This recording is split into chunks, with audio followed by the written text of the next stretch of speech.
Lucas capítulo 11, versículo 1. Jesus orava num certo lugar e, ao terminar, um discípulo lhe pediu: Senhor, ensina-nos a orar como João ensinou os seus discípulos. Quero que notemos algumas coisas muito importantes aqui. Creio de todo o coração que era impressionante ver Jesus orar. Era um evento incrível, superior a qualquer outra coisa que ele fez. Veja, diz que Jesus orava e, ao terminar, ninguém ousou se aproximar. Quando ajoelhado, clamando ao Pai, era algo nunca antes visto na terra. Então, um discípulo lhe disse: Senhor, ensina-nos a orar. Acho essa fala surpreendente e muito negligenciada pelos estudiosos. Se você notar algo muito importante, um discípulo nunca pediu a Jesus: ensina-nos a pregar. Um discípulo nunca disse a Jesus: ensina-nos a andar sobre as águas. Um discípulo nunca pediu a Jesus: ensina-nos a ressuscitar os mortos. Um discípulo nunca disse a Jesus: ensina-nos a expulsar demônios. Agora, se você quisesse aprender a jogar basquete, provavelmente não me procuraria, pois sei pouco sobre basquete. Você tentaria descobrir minha especialidade e me perguntaria sobre isso. Você pergunta a alguém sobre sua especialidade. Você pergunta sobre o que mais te impressiona naquela pessoa. Eu acredito nisso, sem dúvida alguma. O maior poder divino foi visto não ao ressuscitar ou andar na água, mas ao orar. E acredito que quando os discípulos viram Jesus orar, ficaram incrédulos, não podiam acreditar no que viam e ouviam. Jesus era um homem de oração. Um homem de oração. Agora deixe-me perguntar. Quando as pessoas o ouvem orar, ouvem alguém que conhece Deus? Ouvem o ritmo de uma religião? Ouvem palavras ensinadas por outros? Ouvem apenas a forma? Ouvem só o intelecto? Ou ouvem alguém que passa muito tempo com Deus?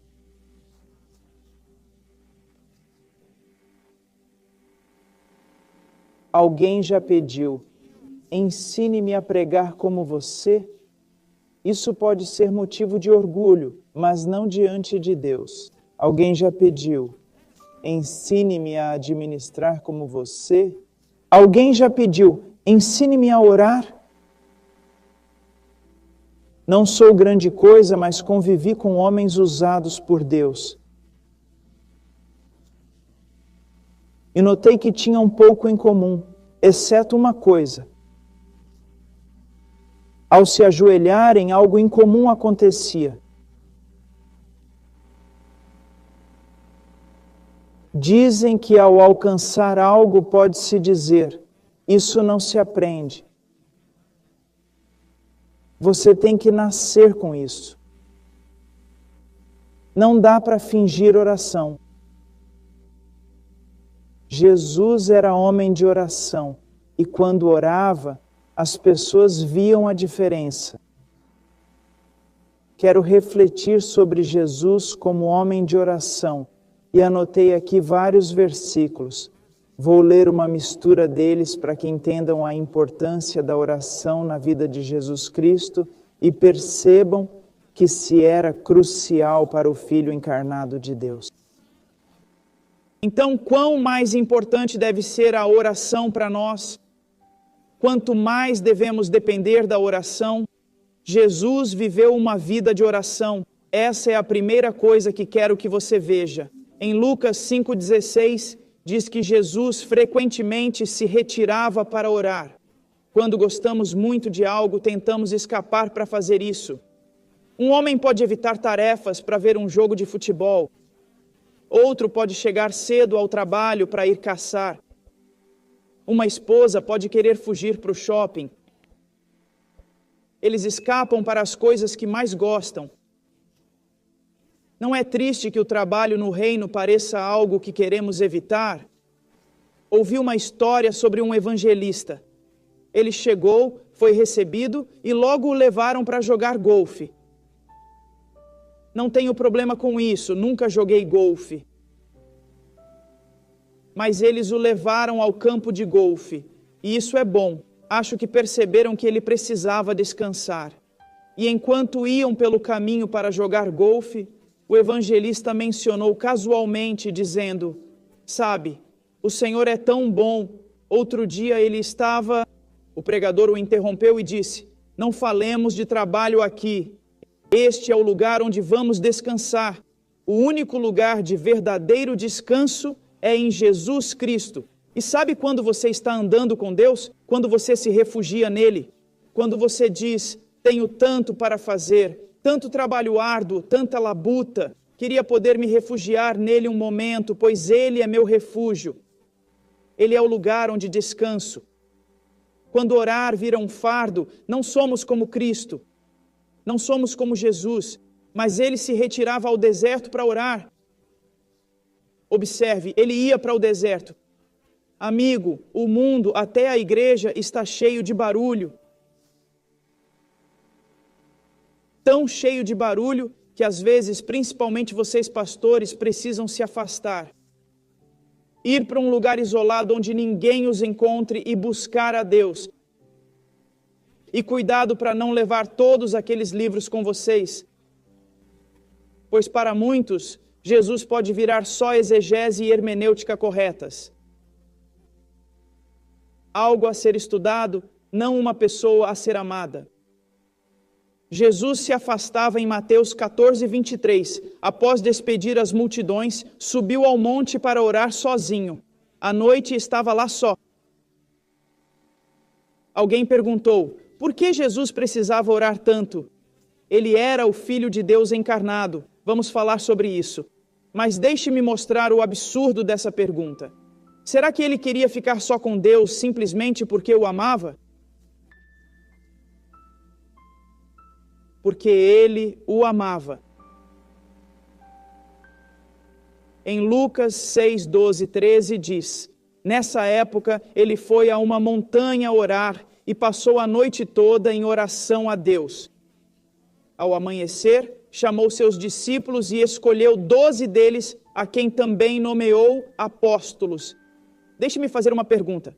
Você já teve que tomar uma decisão muito difícil? Já passou a noite inteira orando para isso? Se diz não, eu lhe digo: eis um homem mais forte que Jesus. Não é incrível que Cristo se afastasse e orasse a noite toda para ouvir o Pai e escolher os homens certos? Mas nós temos vantagem nisso. Isso não é tão necessário hoje em dia. Ele continua, Mateus 26, 36. Jesus foi com eles a um lugar chamado Getsêmani e disse aos discípulos: sentem-se aqui enquanto vou ali orar. Quem poderia esquecer Getsêmani? Quem poderia esquecer a batalha travada ali? Meu amigo, quando ele se levantou, a luta já estava vencida. A guerra foi travada lá. Com quantas coisas temos que lutar? Quantos filisteus temos que aguentar na terra como espinhos? Por quê? Porque não enfrentamos o problema de frente. Não buscamos o Senhor e lutamos até vencer. Jesus venceu no jardim, lutando em oração até a vitória. Essa passagem só sai com oração e jejum. Isso não se aplica só a demônios, meu amigo. Há tantos obstáculos na sua vida querendo te derrubar. E ficarão lá, pois alguns não somem só com conselhos. somem quando você ora a Deus até Ele te libertar. Jesus era um homem de oração. Ele demonstrou isso em toda a sua vida. E ele continua. Jesus ensinou sobre oração. Ele ensinou a orar. As Escrituras estão repletas dos ensinamentos de Jesus sobre oração. Não dá para abordar tudo hoje. Há duas passagens que quero destacar, ambas em Lucas 18. No versículo 1, ele diz: contava-lhes uma parábola sobre orar sempre, sem desanimar. Esse é o ensinamento de Jesus Cristo. Se resumir tudo que ele ensinou sobre oração, é que devemos orar sempre. Agora, rapazes, deixem-me ensinar algo que vai ajudar vocês. Ouço muitos jovens dizendo que não têm um horário específico para orar.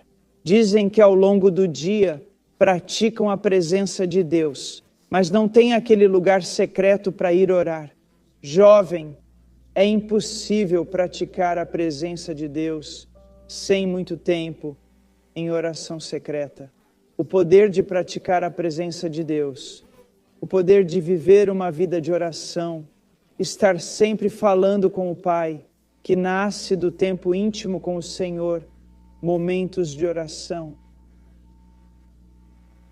Ele disse que devemos orar sempre e não desanimar. Começar a orar nunca é um problema. Você percebe isso? Você já iniciou tantas petições diante do trono. A questão é, você perseverou nelas? Você se esforçou para alcançar? Você continuou? Há pedidos no seu coração, mente ou papel que talvez estejam lá há 15 anos?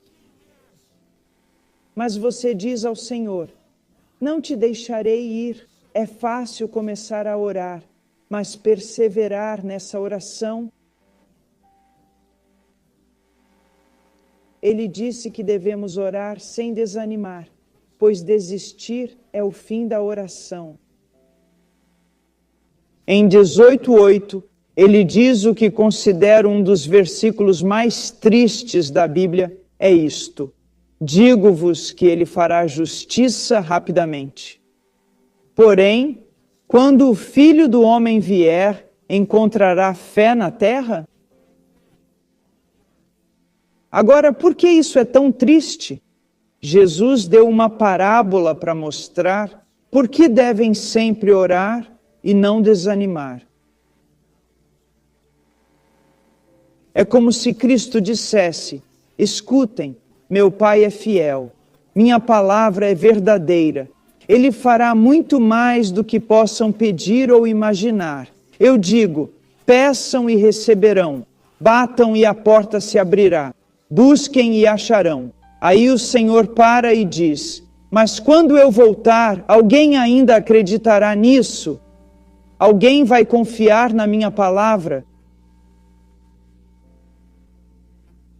Duvidamos tanto não só da palavra de Deus, mas do caráter de Deus, quando não usamos as promessas com ousadia, ou não temos paixão pelo avanço do reino, ou achamos que pode avançar pelo poder da carne, pelo poder do intelecto, pelo poder da estrutura da igreja.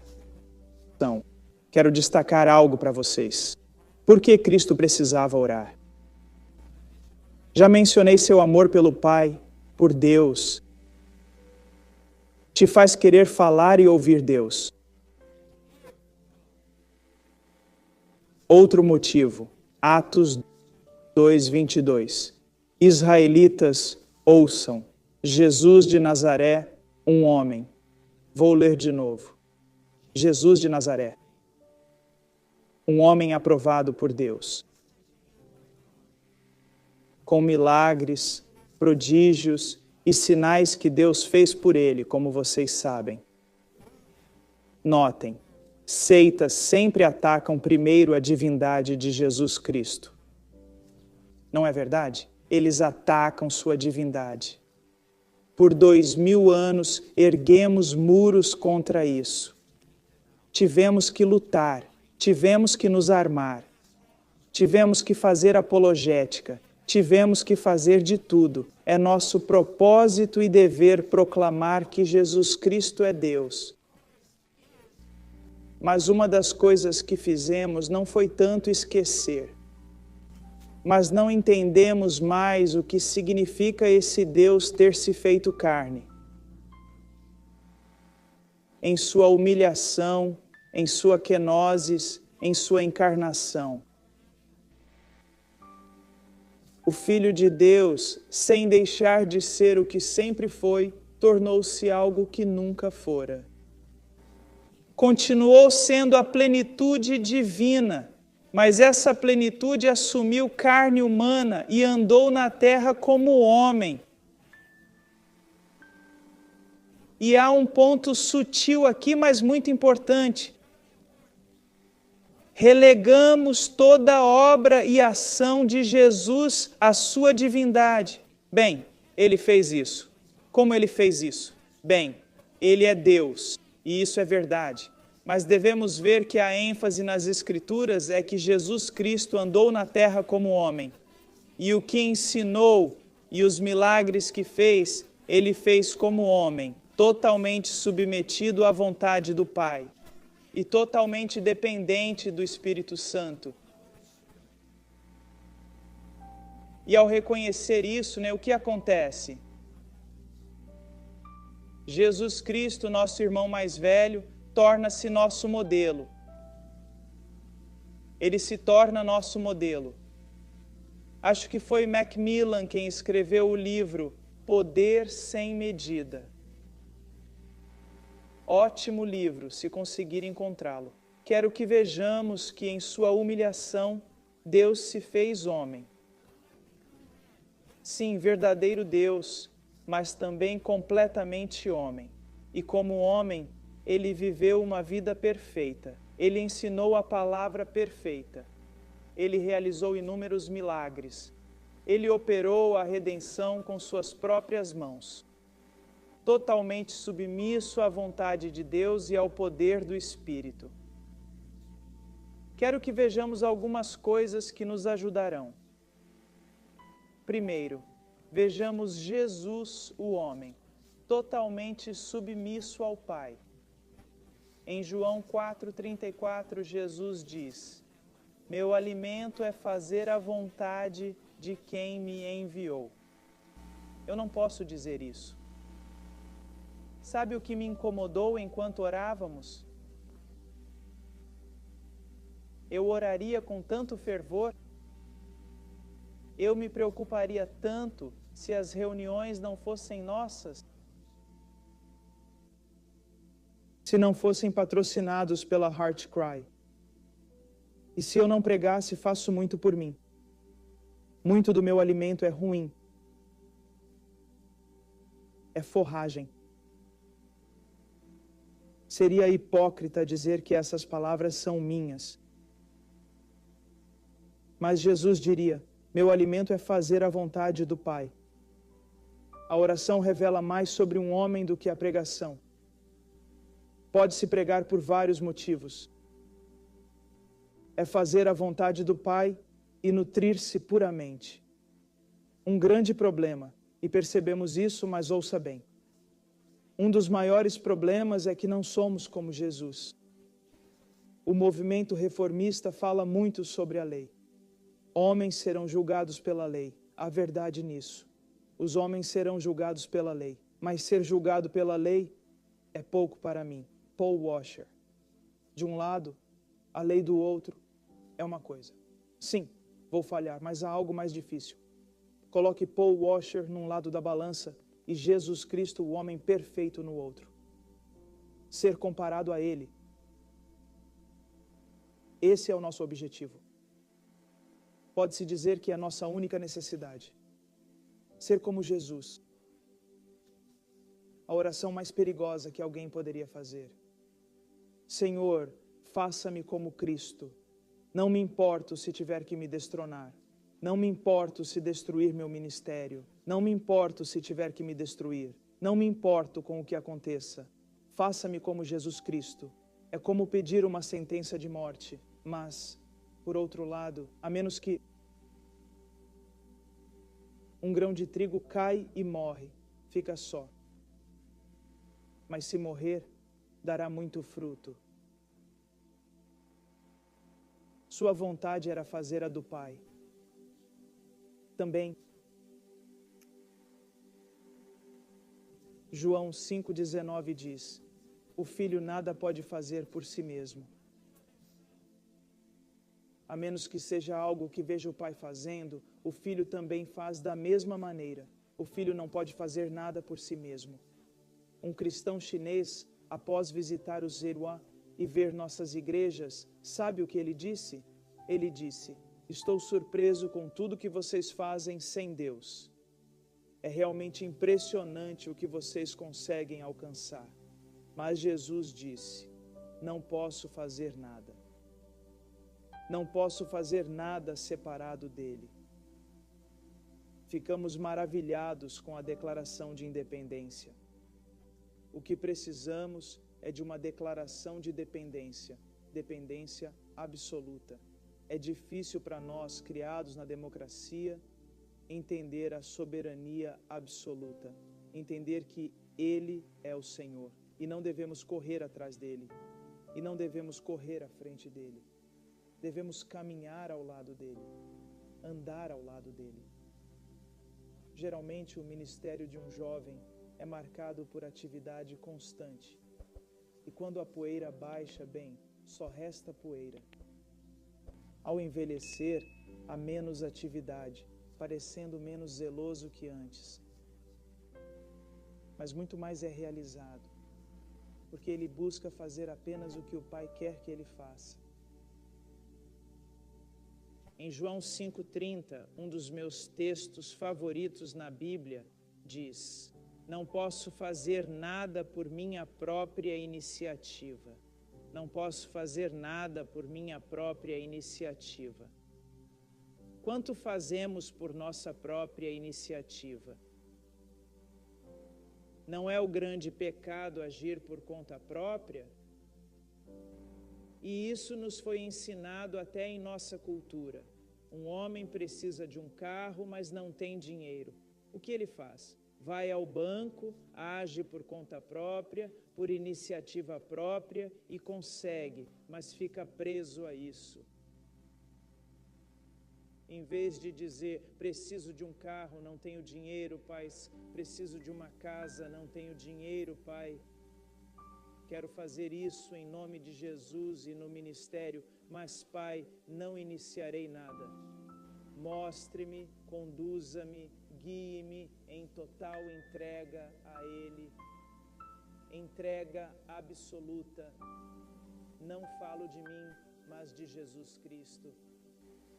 Quero que o veja como Deus encarnado, mas também como um homem totalmente submisso à vontade de Deus. E quero que veja que é para isso que você é chamado.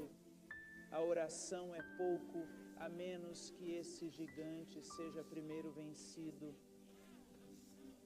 É o fim da vontade própria e a submissão a Jesus Cristo. Deveria haver um jeito de respondermos todas as perguntas assim. Alguém pergunta: por que você foi lá? Por que você fez isso? A resposta: porque acreditei ser a vontade de Deus. Bem, essa é uma ótima oportunidade que está aberta para você. Não, só tenho a oportunidade de fazer a vontade de Deus. Se todas as portas se abrirem e Deus disser pare, você o glorifica parando e você se livrará de muitos perigos. Não só isso, e esta é a parte que quero que observemos. Na submissão total de Jesus à vontade do Pai, ele dependia totalmente do Espírito Santo. Jesus Cristo, em sua humilhação e encarnação, deixou suas vestes de glória, mas ainda era Deus.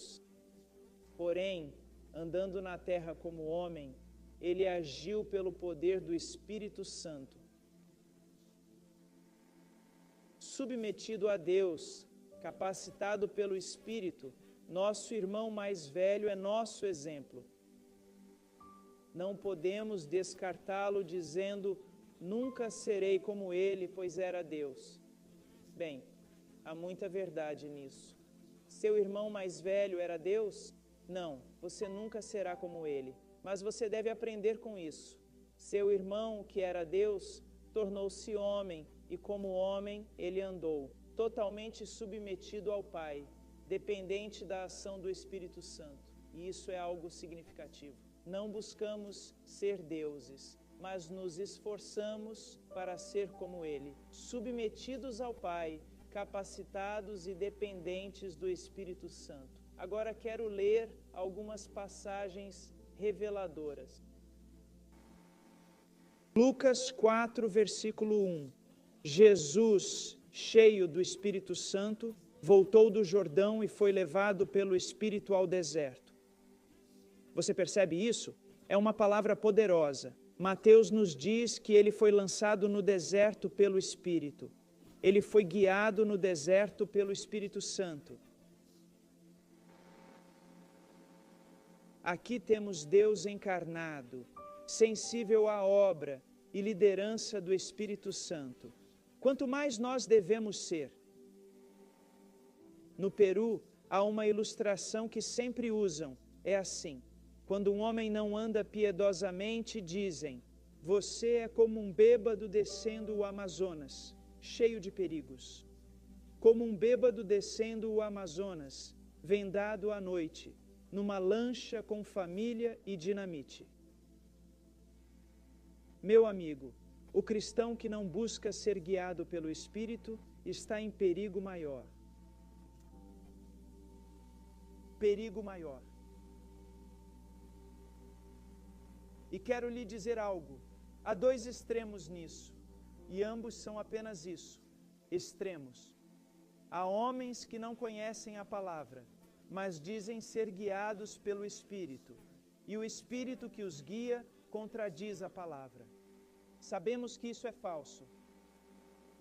Mas há homens que dizem que não querem nada disso. E tudo é só proposição, interpretação correta e nada mais.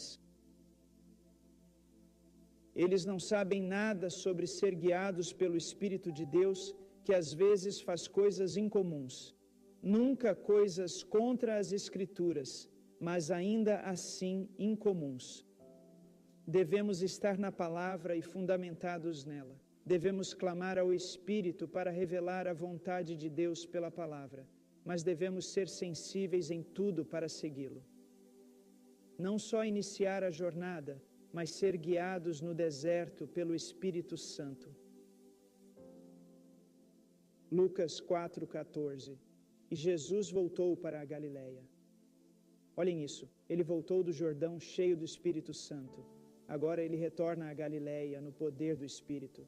Lucas 4,14. Lucas 4,18. Ele fala de seu ministério. As Escrituras falam de seu ministério.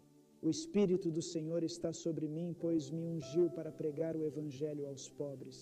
Enviou-me para proclamar liberdade aos cativos, vista aos cegos e libertar os oprimidos. O ministério de Jesus foi capacitado pelo Espírito. Um ministério sensível ao Espírito Santo. Quanto mais precisamos disso? Amigo, muitos tratam a palavra e a nova aliança como lei escrita em pedra. Lá estão elas. Agora obedeçam no poder da carne. É impossível. Lemos isso, vemos os mandamentos e maridos dizem: sei que é certo, mas não consigo. Sei que devo amar minha esposa assim, mas não tenho força. Claro que não. Você tem força para não fazer nada. Ao abrir esse livro e ver os mandamentos, entenda que só o poder do Espírito Santo te guiará nesse deserto. Clamando ao ler: ó Deus, encha-me, encha-me, encha-me, encha-me. O clamor constante do crente: encha-me. E Deus não dará o Espírito aos que pedem? Você diz: irmão Paul, já temos isso. Sim, mas o que esse texto significa, como Spurgeon entendeu, é que embora renascidos no Espírito que habita em nós, devemos clamar por mais manifestações do seu poder para cumprir os mandamentos e viver piedosamente, em constante dependência da obra do Espírito Santo. Uma das coisas que notei quando jovem, após minha conversão, foi um irmão mais velho, chamado Pittman, que veio até mim com uma pilha de livros. E ele disse: leia estes livros. Eram a autobiografia de Hudson Taylor, de George Muller, O Segredo Espiritual de Hudson Taylor e todos os livros de Leonard Ravenhill. A partir daí, comecei a estudar vários homens ao longo da história, de diferentes lados, lugares e denominações.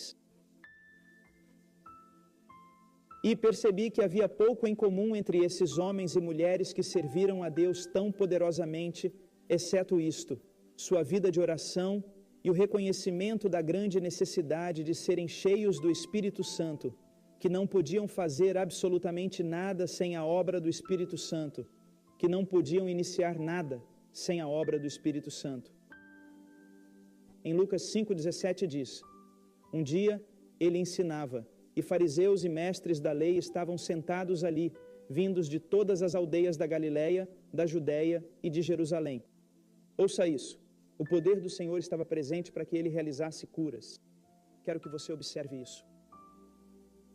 O Espírito Santo estava lá para que Jesus pudesse curar. Meu caro amigo, vamos voltar mais um passo.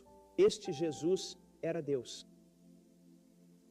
Este Nazareno, este homem de Nazaré, era Deus encarnado, mas em sua humilhação para andar diante de Deus como o único servo verdadeiro de Yahweh, o único homem de Deus.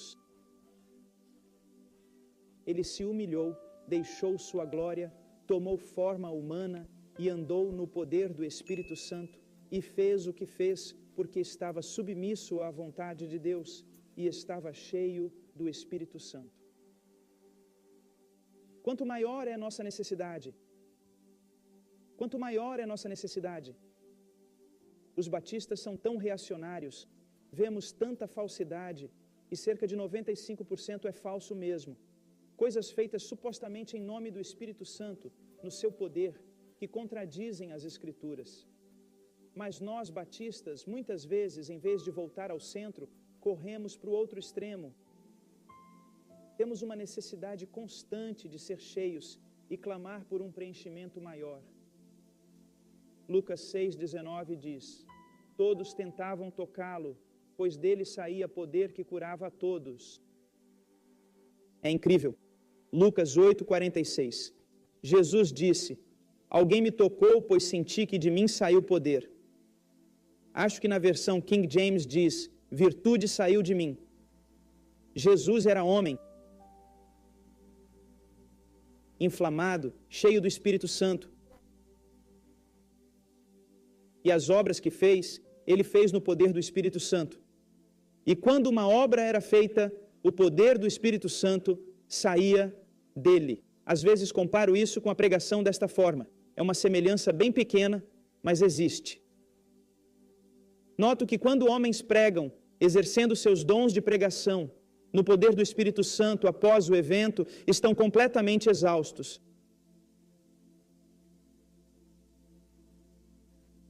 A virtude saiu deles, o Espírito os elevou e capacitou tanto que ao final o homem é como uma mãe que sabe que seu filho está preso num carro e com adrenalina agarra a porta e a arranca das dobradiças.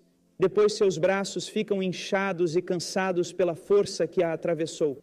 Da mesma forma, a pregação, o poder do Espírito Santo. Quando um homem prega conforme seus dons, as Escrituras, e Deus está nisso, o desgasta até os ossos. A oração era vital para Jesus e quero ler algumas coisas. Esse comentarista, nem sei quem é. Ele disse: Jesus é o homem dependente e é aí que falhamos. Ele se retira para o deserto e ora, sempre dependente. Como um homem obediente e vitorioso. Vamos ouvir o que ele diz sobre a dependência de Jesus em Deus. Isso gerou a obediência e a vitória. Matthew Poole escreve: vemos Cristo recomendando oração secreta pelo exemplo. Isso é muito convincente, pois recomendo a oração secreta, por minhas palavras, mas eu faria pelo meu exemplo. É algo sério de se pregar. Diz que encontramos Cristo nos compelindo à oração secreta pelo seu exemplo, como fez por preceito, escolhendo lugares privados para nos ensinar a orar ao Pai, que vê em segredo. Seu exemplo nos pressiona mais porque temos mais assuntos com Deus em oração do que ele tinha. Você entende o que ele quer dizer com isso? Matthew Poole diz que temos mais a tratar com Deus em oração do que Jesus. Por quê? Ele diz que Jesus não tinha pecados para confessar, nem perdão a pedir, nem necessidade de graça santificadora. Jesus vivia em oração e frequentemente participava de orações privadas com seu Pai. Mesmo assim, ele não tinha as necessidades que temos. Ele não precisava confessar pecados. Não tinha perdão para implorar. Não precisava clamar por graça sobre graça e misericórdia sobre misericórdia como nós. Marcos, capítulo 1, versículo 29.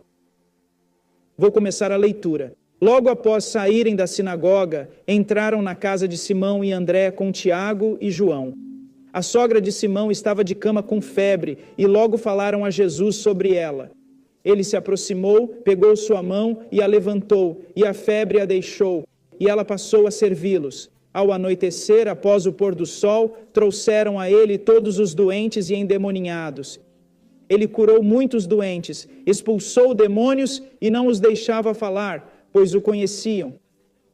De madrugada, Jesus saiu, foi a um lugar isolado e orou. Simão e seus companheiros o procuraram. Ao encontrá-lo, disseram: todos te procuram. Ele respondeu: vamos a outro lugar. Agora, resumidamente, o que quero mostrar é, primeiro, o que está acontecendo aqui. Ele estava ensinando na sinagoga. Ele estava lidando com o demoníaco. Ele sai de lá e Marcos gosta de usar imediatamente, repetidamente. O livro de Marcos, lido corretamente, deve deixar você exausto ao final, porque é como uma série de fotos de Jesus Cristo e sua atividade, e não há descanso nele. Imediatamente, ele diz: logo após saírem da sinagoga, foram à casa de Simão, cuja sogra estava doente, e ele a curou, mais virtude saindo dele. Ao anoitecer, após o pôr do sol, começaram a trazer-lhe todos os doentes e endemoninhados. A cidade inteira se reuniu. Agora deixe-me explicar. Quando anoiteceu, eles fizeram isso. Porque era o sábado.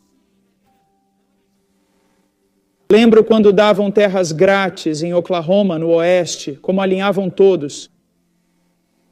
Havia centenas de homens a cavalo, carruagens e mais, pois ao tiro correriam para achar sua terra.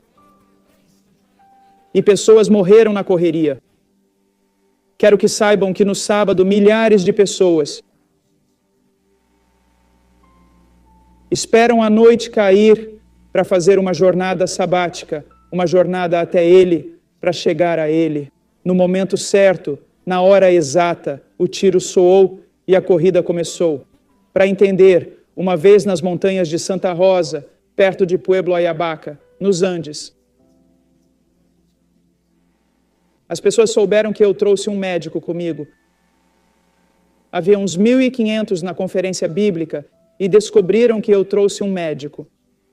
Mesmo o médico não tendo remédios e eles sabendo disso. Mesmo sem ferramentas e num lugar imundo, o médico não poderia fazer nada. Você nunca viu uma confusão tão grande em toda a sua vida. Não por serem maus, mas porque estavam desesperados. Nenhum médico jamais havia estado lá antes. Eram pobres, quebrados, com filhos doentes e morrendo, homens tuberculosos, outros sofrendo, feridos por toda parte. Um pesadelo. Invadiram a porta da cabana, subimos para o segundo andar. Tive que parar de pregar. Por 3 dias, fui intérprete do médico. Agora, Quero que você entenda o que está acontecendo aqui. Pode pensar que Jesus está numa vila calma, com poucos buscando cura. Não, milhares de pessoas. E estão violentas, furiosas, pressionando, querendo entrar, querendo ser curadas, ele trabalhando, elas iradas e desesperadas, e eles temem que seu tempo chegue e passe, e não o verão, e há uma batalha acontecendo lá fora. É uma cena horrível, e quem já ministrou sabe que isso te esgota completamente. Te esgota mesmo. Aqui diz que ao anoitecer, após o pôr do sol, começaram a trazer pessoas a Jesus.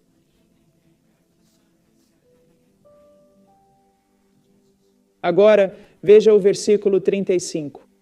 Mas de madrugada, ainda escuro, não há muito tempo entre os dois. Não há muito tempo mesmo. Imagino que as pessoas estavam acampadas ao redor da casa.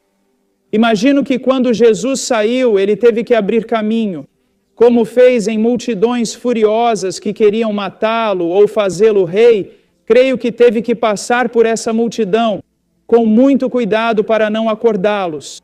Aqui temos um homem que se entregou totalmente. Será que ele dormiu algo, pelo que parece? E então ele se levanta para fazer o quê? Para orar. Devo ter cuidado aqui, pois há grande necessidade de os ministros descansarem. É crucial que ministros não se esgotem ou se envolvam em atividades que os afastem da oração, leitura da palavra e pregação. Mas quero que vejam algo aqui sobre a vida de Jesus Cristo. Se alguém tinha motivo para dizer, já fiz o suficiente, quer dizer, dei absolutamente tudo o que podia dar, era Jesus. Se alguém tinha razão para dizer, Senhor, não posso orar agora, há muitas pessoas feridas que ainda não ajudei, há muito ministério para fazer, não tenho tempo para orar. Se alguém tinha o direito de dizer isso naquele momento, era Jesus Cristo. Adoro o que Martinho Lutero disse certa vez. Ele falou, tenho tanto trabalho hoje que preciso orar ao menos 3 horas, ou não darei conta. Isso é o oposto do que fazemos, não é? Temos tanto a fazer que não temos tempo para orar. Veja o que estamos dizendo. Declaramos que vamos realizar coisas só com nossa força. Agora veja o que Jesus faz. Acho que estou interpretando um pouco, mas parece uma cena de culpa. Por Simão. Verso 36. Simão e os outros o procuraram, acharam e disseram, o que faz aqui? Não vê que há tanta gente te procurando? Por que está aqui no escuro? Orando? Não sabe que todos estão te procurando? Há pessoas sofrendo que precisam de você. Jesus nunca cedeu a isso. Ele sabia que sua prioridade era estar com Deus, buscar a face de Deus, seguir a Deus.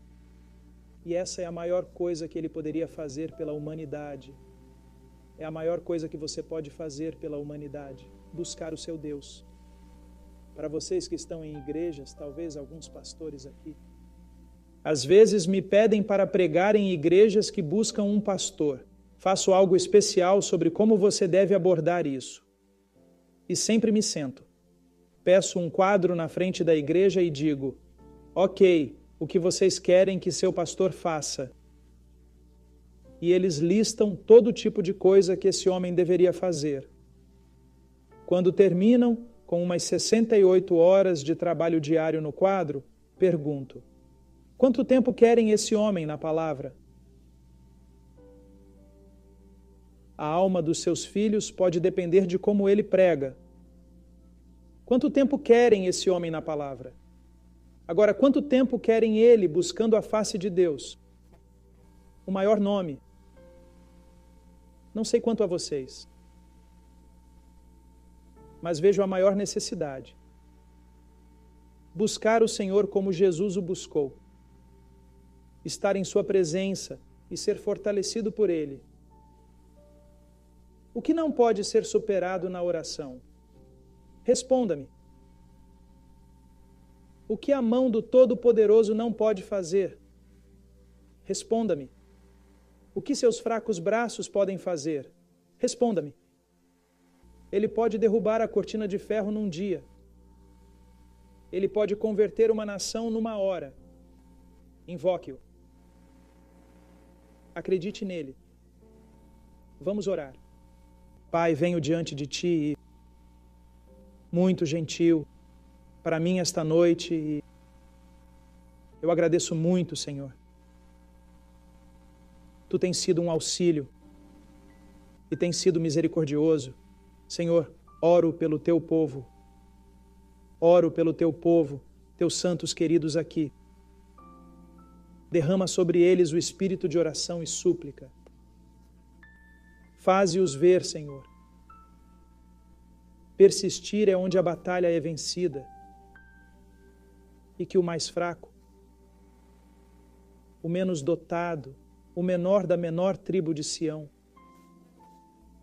pode alcançar mais vitórias do que o maior guerreiro das 12 tribos, orando, buscando Tua face, gloriando-se em Teu poder, sem confiar na carne. Deus nos ajude, em nome de Jesus.